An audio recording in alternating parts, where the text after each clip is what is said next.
In this video, I am going to show you how to check data usage on Android. With the prevalence of mobile data plans, it's essential to monitor your data usage to avoid unexpected charges or potential slowdowns.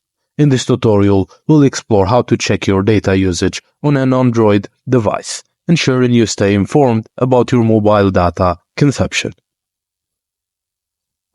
1. Before checking your data usage, ensure that mobile data is enabled on your Android phone. You can do this by swiping down from the top screen and tapping on the Mobile Data button. Next, tap on the Settings app on your device. Scroll down and then tap on Internet Network. Tap on SIM cards or SIM card and mobile data, depending on your device.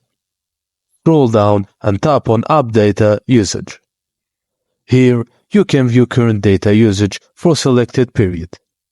Use the drop-down menu to select a different period if you wish to view previous data usage.